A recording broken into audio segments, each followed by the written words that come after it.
Chosen one, a nasty breakup is about to go down, and the third party is going to lose their mind the moment your name is mentioned. Somewhere right now, someone is living a double life built on lies, trying to keep peace in a connection that's been dead for months. But the mask is slipping.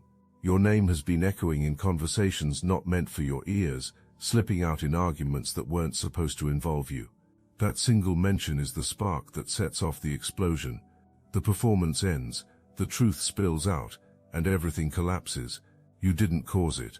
You simply existed, and that was enough to unravel the illusion. The third party already suspects something. Intuition has been whispering warnings that keep getting louder. Emotional distance has been felt. Genuine connection has been missing. This absence drives the third party to desperation. Phones get monitored, fights get manufactured to force reactions, drama gets created to test loyalty. Deep in their core, the third party knows someone else occupies sacred space in their partner's heart. That someone is you. Your social media has been stalked religiously. The third party sees how you carry yourself, how you glow, how you thrive, how your life radiates peace while theirs drowns in chaos. Every picture you post becomes a dagger. Every smile you share becomes evidence of what they lack. Every sign that you have moved forward becomes proof that the third party never stood a chance. You were never truly competing, but your very existence exposes everything missing in their relationship. Conversations happen in this person's head with you constantly. Full discussions where explanations flow, apologies pour out, truths get spoken that remain trapped in waking life. These mental rehearsals happen in showers, during solo drives, in the darkness while lying next to someone who is not you. Your presence in their inner world has become so vivid that the third party can sense when their partner drifts away mentally. Those faraway looks, those moments of emotional absence. The third party feels the distance and knows exactly where their partner has gone. Back to you. Always back to you. The third party has tried becoming more attractive, more accommodating, more understanding, more everything. But here is what devastates them most. The harder trying happens, the more obvious the gap becomes. You never had to try. You never had to perform. You never had to calculate moves or strategize approaches. You simply existed in your authenticity, and that natural state created connection so deep that forced effort cannot replicate it. The third party senses this truth even without words for it. Every attempt to manufacture what you had naturally only highlights the fundamental difference between genuine soul connection and relationship built on convenience. Something else haunts the third party constantly, wondering what conversations happened between you and this person in alternate timelines, what life could have been if different choices were made, what happiness looks like in the version of reality where you were chosen instead. These thoughts consume the third party during quiet moments, while driving alone, while lying awake at night, while going through motions of daily life. The ghost of what could have been between you and this person haunts their relationship like a presence felt but never confronted directly. The third party has probably tried talking to friends about you, seeking validation that jealousy is justified, looking for reassurance that anyone would feel threatened in their position. But what responses actually come back? Friends likely say that obsessing over someone from the past is not healthy, that focusing on building what exists in the present matters more than competing with what existed before. These rational responses do not help, making the third party feel more alone, more misunderstood, more certain that nobody grasps how powerful your presence remains despite physical absence. Here is something the third party will never admit out loud. Part of them actually admires you, respects what you represent, wishes embodying the same authentic presence that makes you unforgettable were possible. But admiration mixed with jealousy creates toxic combination.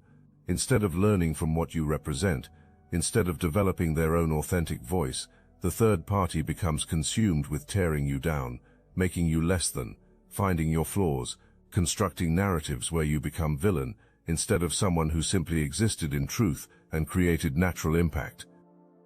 The third party has tried everything to compete with your memory. Appearance changes, personality adjustments, Desperate attempts to recreate a connection they sense existed between you and their partner. But chemistry cannot be manufactured. Soul recognition cannot be forced. The kind of bond that leaves permanent imprints on someone's spirit cannot be faked. Every failed attempt to measure up makes the third party more desperate, more controlling, more unstable. Watch how the third party operates now. Constant checking in about whereabouts, demands for immediate responses to messages, creating situations that require choosing between them and anything else. These control tactics stem from terror. Terror of losing, terror of being abandoned, terror of being proven inadequate. The irony is that these very tactics push their partner further away. Nobody wants feeling imprisoned. Nobody wants constant surveillance. Nobody wants relationship that feels like custody instead of partnership. But the third party cannot stop. Fear drives every action. Fear makes them blind to how their behavior creates the very outcome desperately being prevented. Financial entanglements exist that complicate everything. Maybe shared living space, maybe joint accounts, maybe debts taken on together, maybe purchases made, assuming long-term future. These practical ties create obligation beyond emotion. The third party uses these entanglements strategically. Reminders get dropped about how complicated leaving would be, how expensive, how socially messy. These practical concerns get weaponized to create guilt and obligation, where genuine desire to stay no longer exists. If you felt the truth in these words, hype this video so more chosen ones like you can see it. Practical complications can be solved, money can be figured out, living situations can be changed, social awkwardness can be weathered. What cannot be solved is fundamental incompatibility. What cannot be figured out is forcing someone to want what does not get wanted. What cannot be changed is the reality that settling never creates fulfillment. What cannot be weathered indefinitely is pretending to feel something not there.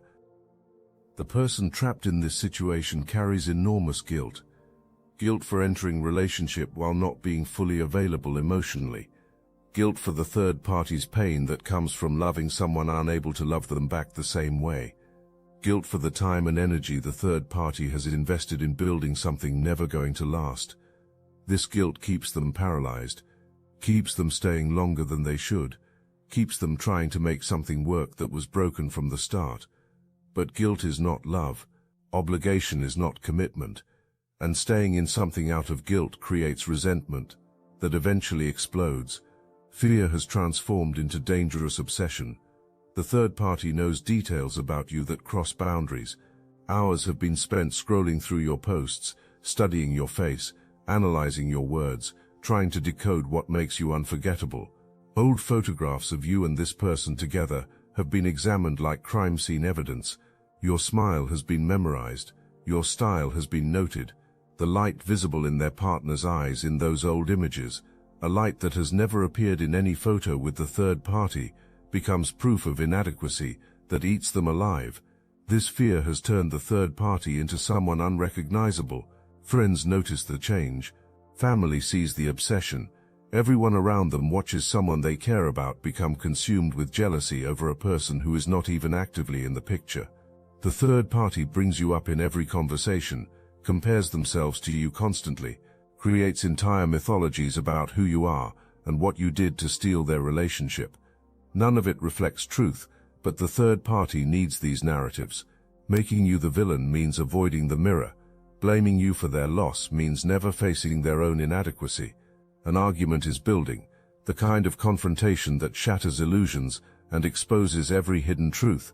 The trigger could be anything: money, commitment, the growing distance that has become impossible to ignore. But the real fight exists beneath the surface topic. The third party is not arguing about bills or plans. The battle concerns emotional absence, vanished intimacy, a future that feels increasingly uncertain. Questions get asked with increasing intensity. Demands for truth grow louder. This person could lie. Deflection remains possible. Gaslighting has worked before, but exhaustion from pretending has reached a breaking point.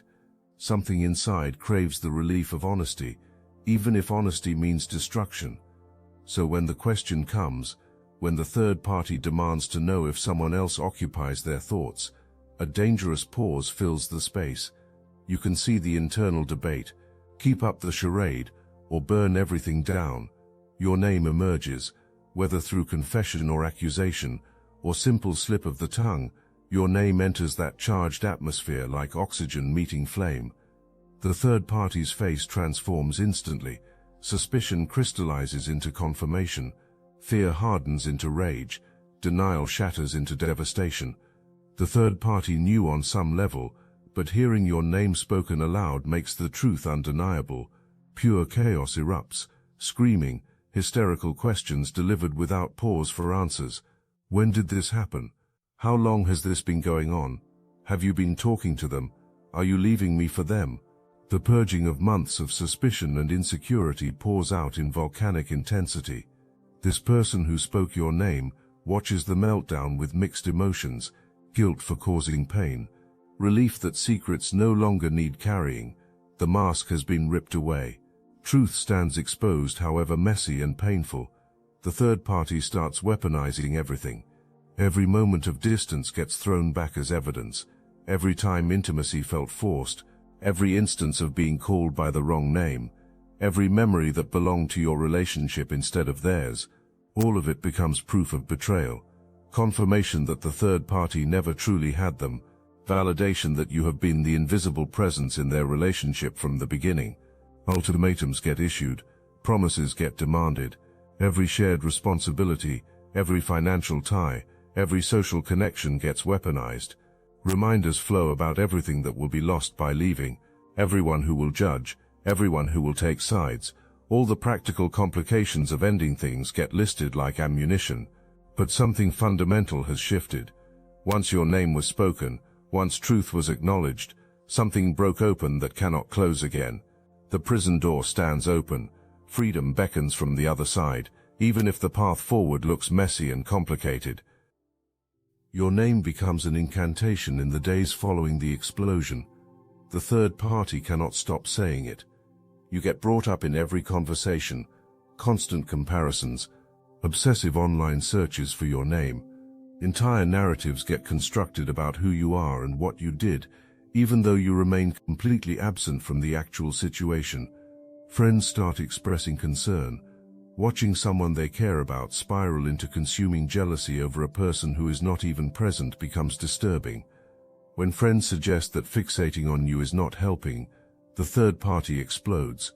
Accepting that you are not the villain means accepting they simply were not the right match. That truth cuts too deep. So mythology gets built around you. In the third party's version of events, you become manipulative, seductive, spellcasting, refusing to let go, secretly maintaining contact. None of it reflects reality, but the third party needs these lies. You must be the villain, so inadequacy does not have to be faced. You must be the active threat, so losing to a memory does not have to be accepted, to a connection from the past that somehow still outshines their present. The third party begins attempting transformation into you. Appearance changes to mirror your style. Interests you hold get adopted.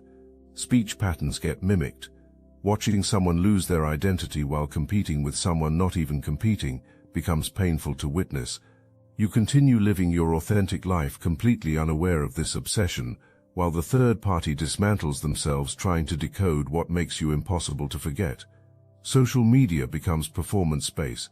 Posts about betrayal and loyalty, memes about fake people and true colors, cryptic status updates that anyone paying attention recognizes as commentary on their situation. Victimhood gets performed publicly. The narrative needs controlling before spinning beyond reach. People need seeing them as wronged, not as someone unable to keep a person who did not want staying. But people are not fooled. Mutual friends start noticing patterns, seeing the obsession, seeing how the third party cannot stop bringing you up, seeing the manufactured drama, and slowly, quietly, people start distancing themselves. Not necessarily because sides get picked, but because the energy has become toxic and draining. The third party's desperation to paint you as villain creates opposite effect, making people question what really happened, making them wonder if maybe more exists to the situation than gets told. Meanwhile, this person who spoke your name navigates complicated feelings, guilt for pain caused, shame about how messy the ending became, stress about practical implications of the breakup. But underneath all of that, something else gets felt: lightness, honesty, the ability to finally breathe after being underwater too long. And mixed in with all those feelings sits the thought of you, the question of whether reaching out is possible, the hope that maybe a second chance exists. This person starts crafting messages that never get sent, drafting and deleting, writing and rewriting, trying to find perfect words that acknowledge the past without dwelling on it, that express interest without seeming desperate, that open doors without demanding you walk through them. This process takes time. This process reveals how much care still exists for how you perceive them. This process shows that your opinion still matters deeply to them. So mythology gets built around you. In the third party's version of events, you become manipulative, seductive, spellcasting, refusing to let go, secretly maintaining contact. None of it reflects reality, but the third party needs these lies. You must be the villain so they do not have to be inadequate. You must be the active threat so they do not have to accept losing to a memory, to a connection from the past that somehow still outshines their present. The third party begins attempting to become you. Appearance changes to mirror your style. Interests you hold get adopted. Speech patterns get mimicked. Watching someone lose their identity while competing with someone who is not even competing becomes painful to witness. You continue living your authentic life, completely unaware of this obsession, while the third party dismantles themselves trying to decode what makes you impossible to forget. Social media becomes performance space. Posts about betrayal and loyalty, memes about fake people and true colors, cryptic status updates that anyone paying attention recognizes as commentary on their situation. Victimhood gets performed publicly. The narrative needs controlling before it spins beyond reach. People need seeing them as wronged, not as someone unable to keep a person who did not want staying. Understanding what makes your name so powerful in this situation requires recognizing what you represent. Your name carries frequency, memory of genuine connection, authentic presence, a time when this person felt truly seen and understood at soul level. When your name gets spoken in that argument, more than a word enters the space. An invocation occurs of everything the current relationship is not. A reminder of depth amid shallowness, evidence of soul connection in a relationship built on convenience. This explains why the third party cannot release it. Your name represents their worst fear made manifest. Not being enough, always being second choice, never being able to compete with the memory of what was real, no matter what actions get taken or how hard trying happens. Your name threatens not just their relationship but their entire sense of self-worth. Confronting the reality that being with someone who does not truly want you hurts worse than being alone. The person who spoke your name carries complex feelings about what you represent. Part of them idealizes you, remembers only good parts, builds you up mentally as this perfect connection foolishly abandoned.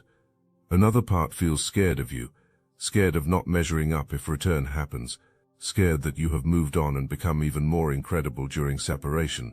These conflicting feelings create paralysis, wanting to reach out but feeling afraid, wanting to reconnect but not knowing if the right has been earned. What gives your name such power comes down to the standard of authenticity you embody. You did not play games, manipulation never occurred, drama never got created for attention.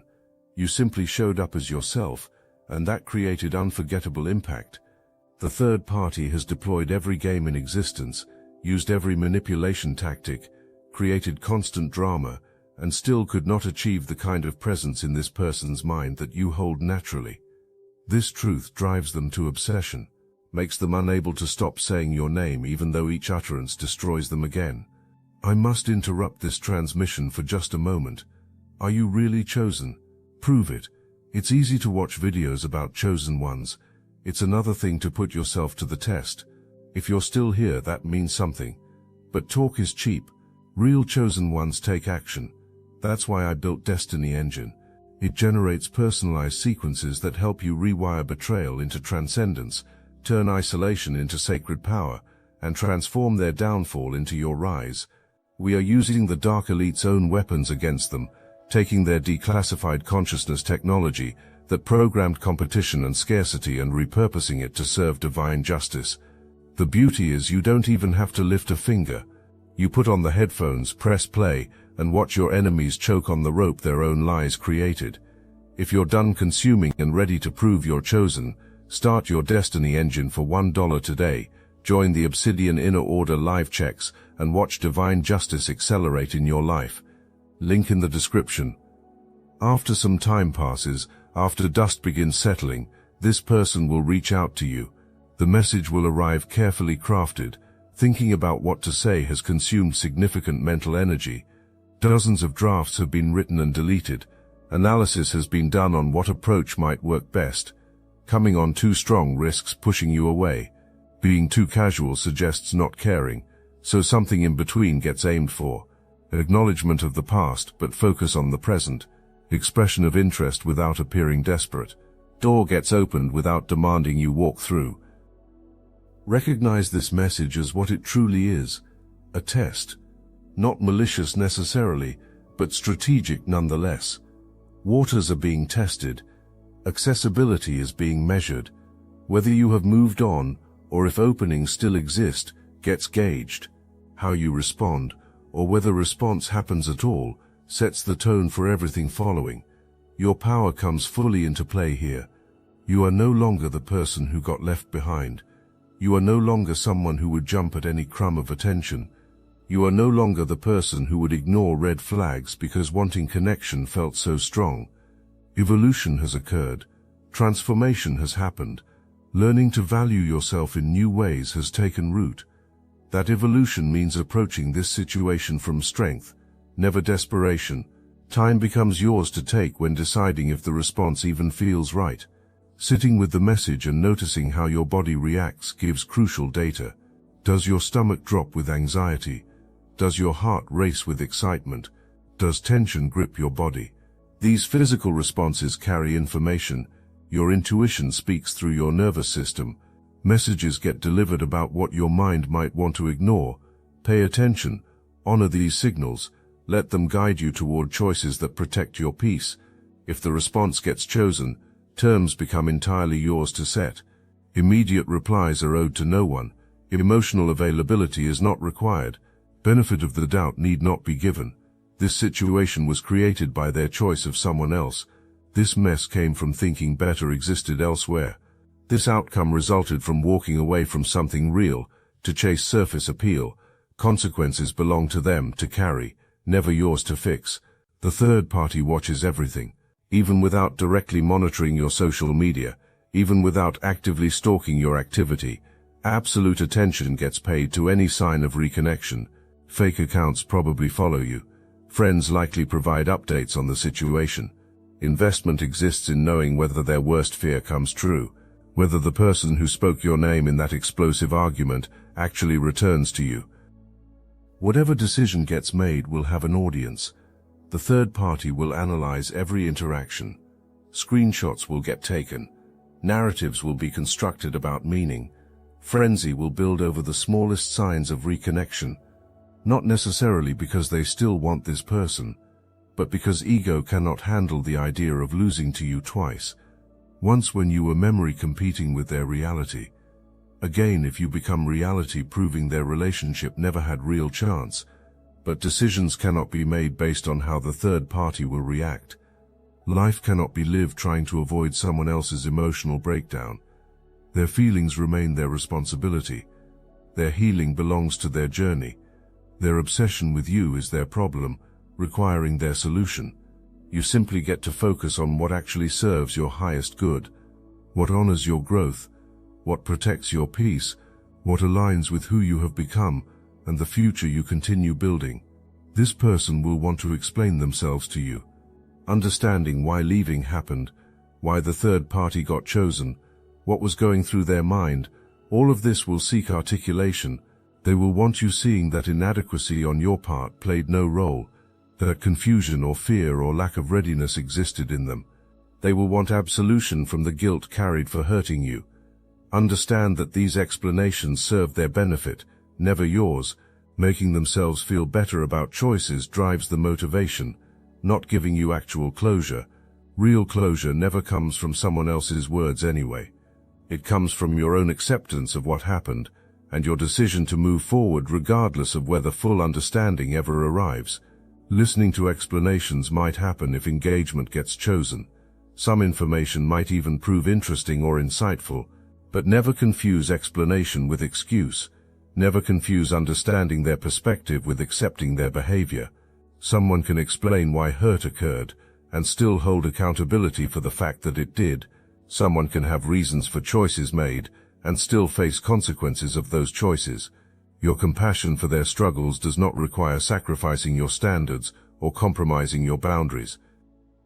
Your ancestors have been protecting you throughout this entire situation.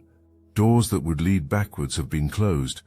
Connections that would drain you have been blocked. Signs have been shown. Right now your intuition gets activated even more strongly. They know this test approaches. They know this person plans attempting return. They want you passing this test. They want you choosing yourself. They want you honoring the healing work accomplished. Understanding energy vampires becomes crucial here. Intentional draining does not always occur. Sometimes awareness of the draining does not even exist, but a wound lives inside them, a void they keep trying to fill with other people's energy instead of healing it themselves. This person carries that wound.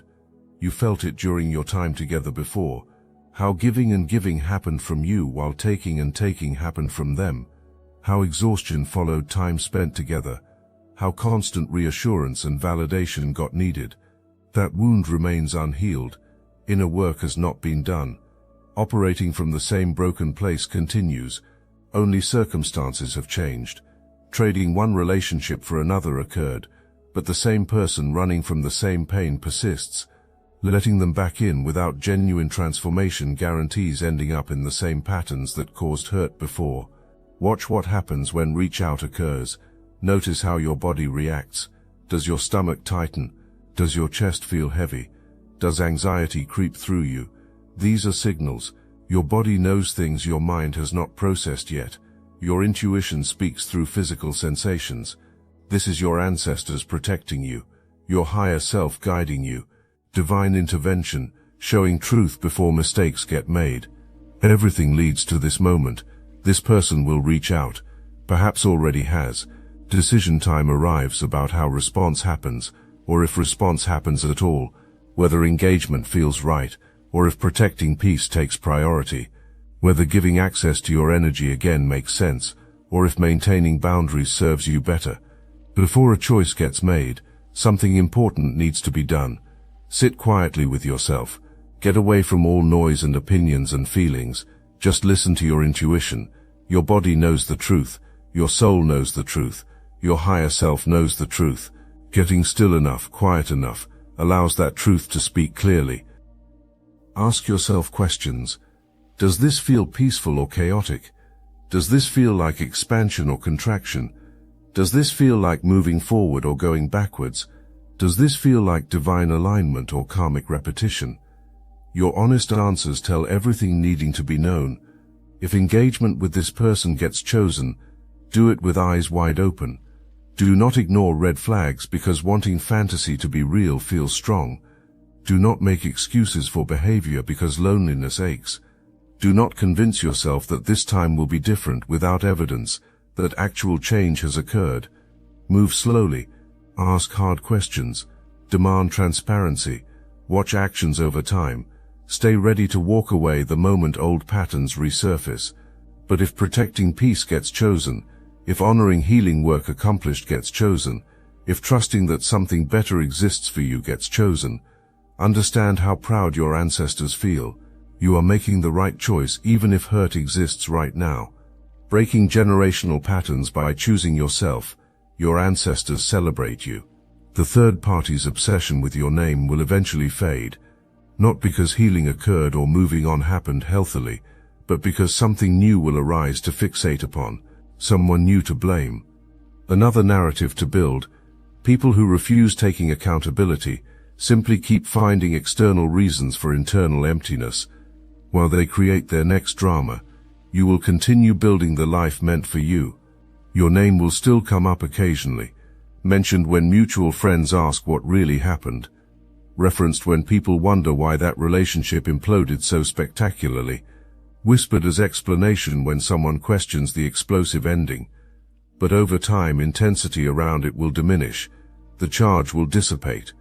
Eventually your name becomes just a fact of their history rather than an active wound that cannot stop getting poked. For this person who spoke your name, though, the impact stays permanent. You have marked them in ways that cannot be erased, not in possessive or obsessive ways, but in the way genuine connections always mark us.